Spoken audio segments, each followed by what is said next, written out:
దీనికి ఇంక ఒకే ఒక మార్గం ఉంది. అది ఏమిటంటే పాతాళ లోకంలో ఎన్నో వందల సంవత్సరాల నుంచి ఉన్న మా పిశాచిక గురువు అయిన బేతాళ గురువు వద్దకు వెళ్లి ఈ మంత్రాలవని శపించబడే శక్తిని నాకు ఇవ్వమని కోరుకుంటాను. అంతవరకు ఈ మంత్రాలవనే ఊర్లోనికి ప్రవేశించకుండా బంధించాలంటే ఏం చెయ్యాలో నాకు అర్థం కావటం లేదు అని మనసులో అనుకుంటూ ఉన్నాడు ఈ యొక్క పాపాలిక మాంత్రికుడు. తను చాలాసేపు ఆలోచించిన తర్వాత ఇంతకు పూర్వం తన గురువు తనకి ఒక మాట చెప్పడం గుర్తుకు వచ్చింది.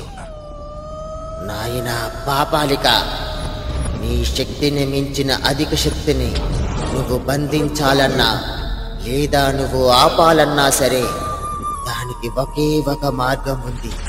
అది ఏమిటంటే ఇంతకాలం నువ్వు నేర్చుకున్న నీ శక్తిని మొత్తాన్ని ఒక నిమ్మకాయలోనికి ప్రవేశింపబెట్టి ఆ నిమ్మకాయని నువ్వు ఎవరైతే ఆపాలనుకుంటున్నావో లేదా బంధించాలి అనుకుంటున్నావో వాళ్ళ చేత ఈ నిమ్మకాయని గనక నువ్వు తొక్కించగలిగితే వాళ్ళు 24 గంటల పాటు నీ ఆధీనంలో ఉంటారు.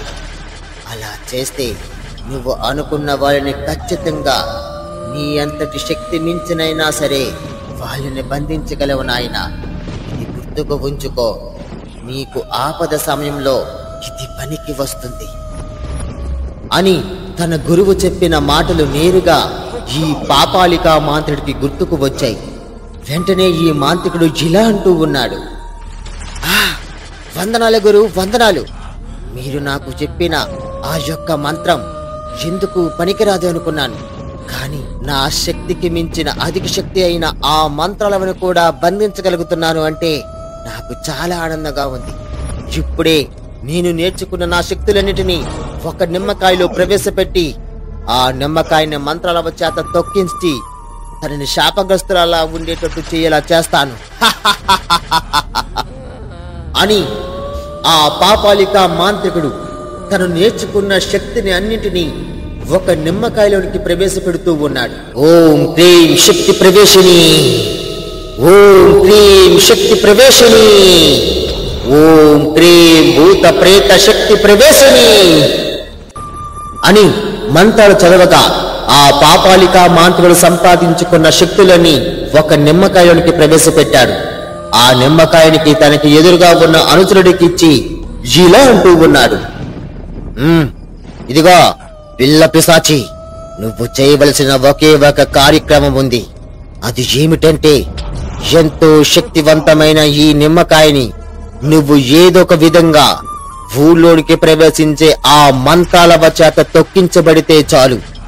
ఇక మంత్రాలవ 24 గంటల పాటు బందీగా ఉండబోతుంది. ఆ 24 గంటల సమయంలో మీ ప్రేతాత్మ పిశాచాలు అన్నీ ఆ మంత్రాలవని ఏదొక విధంగా చిత్రహింసలు చేసి తనని పూర్తిగా విరక్తి కలిగించేలా చెయ్యాలి. తన యొక్క శిక్షలోంచి ముగిసేంతలోపు మీరు ఏ మాత్రం కనుమరుగు కూడా ఉండకుండా ఉండాలి. చాలా జాగ్రత్తగా వ్యవహరిస్తూ ఉండాలి. మంత్రాలవ్వ మనకంటే 100 రెట్లు శక్తివంతమైనది. ఆమె శక్తి అమోఘం. ఎలా అయినా సరే నేను ఈ నరముఖ సిద్ధి పొందేంత వరకు మీరు ఆ మంత్రాలవ్వని చాలా జాగ్రత్తగా 24 గంటల్లోపు బందీగా ఉంచగలగాలి. ఇంతలో నేను పాతాళ లోకంలోనికి వెళ్లి మంత్రాలవ్వని శాశ్వతంగా శపించే శక్తిని పొందించుకు వస్తాను. వెళ్ళు వెళ్ళు అని ఈ యొక్క పాపాలిక మాంత్రికుడు ఆ పిల్ల పిశాచితో చెప్పాడు. ఆ మాటలు విన్న పిల్ల పిశాచి ఇలా అంటూ ఉంది, అవశ్యం ప్రభు, అవశ్యం, తప్పకుండా ఇప్పుడే బయలుదేరి వెళ్తాను. మంత్రాలవ్వల అడుగుల్లో అడుగులు ధరించి ఈ నిమ్మకాయని తొక్కేటట్టు చేస్తాను. మా మిత్రులను బ్రతికించుకొని ఆ మంత్రాలవ్వని ఆ మార్గంలో ముప్పు తిప్పలు పెడతాను అని ఆ పిల్ల పిశాచి చెప్పి అక్కడి నుంచి అదృశ్యమైపోయింది. వెంటనే ఈ పాపాలిక మాంత్రికుడు చెప్పిన విధంగానే తాను అక్కడి నుంచి పాతాళ లోకానికి ప్రయాణం సాగించుకుంటూ వెళ్తూ ఉన్నాడు. అతను ఒక భయంకరమైన గృహలో నడుచుకుంటూ వెళ్తూ ఉన్నాడు. ఇంతలో ఈ పాపాలిక మాంత్రుడికి ఎదురుగా 2 అస్థిపంజరాలు నడుచుకుంటూ వచ్చి ఈ యొక్క పాపాలిక మాంత్రికుడితో ఇలా అంటూ ఉన్నాయి. మీరు ఎవరు? ఎందుకు ఈ పాతాళ మార్గంలోనికి ప్రవేశపెడుతున్నారు? ఏమి కోరి ఈ గృహలోనికి ప్రవేశించారు? మీ ప్రాణాలకు మించిన శక్తులు ఇక్కడికేమీ లేవు, వెనక్కి వెళ్ళిపోండి అని ఆ అస్థిపంజరాలు ఈ యొక్క పాపాలిక మాంత్రికుడితో చెబుతూ ఉన్నాయి. ఆ మాటలు విన్న ఈ పాపాలిక మాంత్రికుడు ఇలా అంటూ ఉన్నాడు. ఓయి పాతాళలోక రక్షకుల్లారా, నేను మీ గురువుకి ప్రియమైన శిష్యుణ్ణి, పాపాలిక గురువుని. నేను వచ్చానని చెప్పి మీ గురువుకి తెలియజేయండి. తన యొక్క సహాయం కోసం ఈ అర్భకుడు ఇక్కడ ఎదురు చూస్తూ ఉన్నాడని ఆ మాటని మాత్రం మీ గురువుకి తెలియజేయండి. త్వరగా వెళ్ళండి, సమయం లేదు అని ఈ పాపాలిక మాంత్రికుడు ఆ అస్థిపంజరాలతో చెప్పాడు. ఆ మాటలు విన్న ఈ అస్థిపంజరాలు ఇలా అంటూ ఉన్నాయి.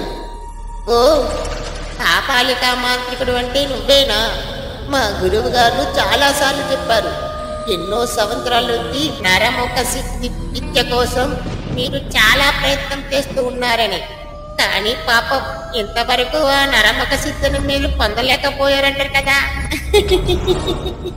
ఎంత దురదృష్టం, ఎంత దురదృష్టం. సరే సరే, మీరు ఇక్కడే ఉండండి, మా గురువుకు వెళ్ళి మీరు వచ్చారని చెప్పి వస్తాము. అంతవరకు దిక్కులు చూడకండి, మీ చుట్టూ కొన్ని ప్రాణాంతకమైన సంఘటనలు జరుగుతూ ఉంటాయి అని చెప్పి ఆ అస్థిపంజరాలు నడుచుకుంటూ తిరిగి మరలా గృహలోనికి వెళ్ళిపోయాయి. ఈ యొక్క పాపాలిక మాంత్రికుడు మాత్రం తన మనసులో ఇలా అనుకుంటూ ఉన్నాడు. ఎలా అయినా సరే ఈ నరమక శుద్ధిని నావశం చేసుకోవాలి. ఆ శక్తిని పొందిన వెంటనే నేను అపారవంతమైన శక్తివంతునవుతాను. మా గురువుని బుజ్జగించో, లాలించో, పాలించో, లేదా భయపెట్టైనా సరే ఆ మంత్రాలవ్వని శపించబడే ఆ శక్తిని నావశం చేసుకోవాలి. లేదు అంటే నేను పడే ఈ తపన, ఆక్రోషణ మొత్తం అంతా వ్యర్థమైపోతుంది. ఇంతకాలం నా యవ్వనం దారిపోసాను, నా శక్తిని దారిపోసాను, నా శ్వాసను కూడా దారిపోసాను. ఇక ఆ నరముఖ సిద్ధి విద్య కోసం దేనికైనా సిద్ధంగా ఉంటాను. త్వరగా త్వరగా నాకు అనుమతినివ్వండి ప్రభు అని ఈ పాపాలిక మాంత్రికుడు తన మనసులో అనుకుంటూ ఉన్నాడు. ఇదిలా ఉండగా ఈ ఊరి నడిమధ్యలో సరిగ్గా రాత్రి 10 గంటల సమయానికి కొన్ని పిల్ల పిశాచాలు నడుచుకుంటూ వెళ్లడం కొంతమంది చూశారు. అది చూసి కొందరు వ్యక్తులు ఇలా అంటూ ఉన్నారు. అరే దయ్యురా, ఒరే దయ్యురా, అదేదో పొట్టు దయ్యంలా ఉందిరా. అదిగో అదిగో చూడు, చెట్ల చోటు నుంచి నడుచుకుంటూ వెళ్తూ ఉందిరా. చూడరా చూడు, ఒరే గోపన్న చూడరా, దెయ్యాలరా దెయ్యాలరా అని ఒక వ్యక్తి తన స్నేహితుడితో చెబుతూ ఉన్నాడు. ఆ మాటలు విన్న తన స్నేహితుడైన గోపన్న ఇలా అంటూ ఉన్నాడు.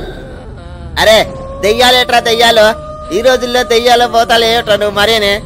ఏదో అందరూ మూఢనమ్మకాలు నమ్మడంతోనే ఆ నూతులోని ఇలాగ అవుతుంది.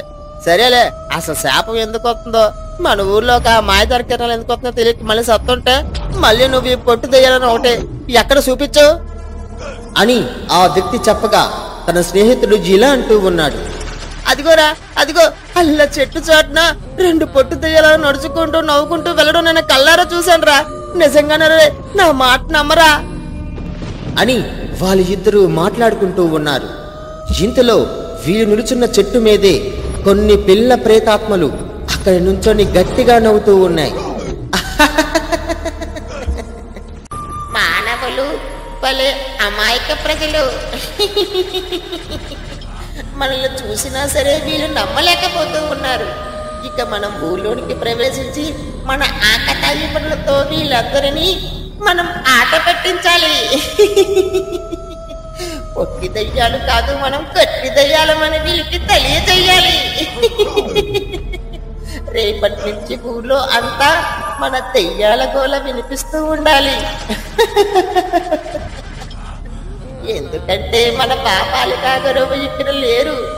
అతను వచ్చేలేకు మనం అల్లరి మొత్తం చేసి ఈ ఊరు ప్రజలను భయపెడుతూ ఉండాలి. పాలికాకి సిద్ధముఖ విద్య అంటే ఇష్టం. మన పొట్టు దెయ్యాలకి మానవుల యొక్క భయం అంటేనే మనకు ఆనందం.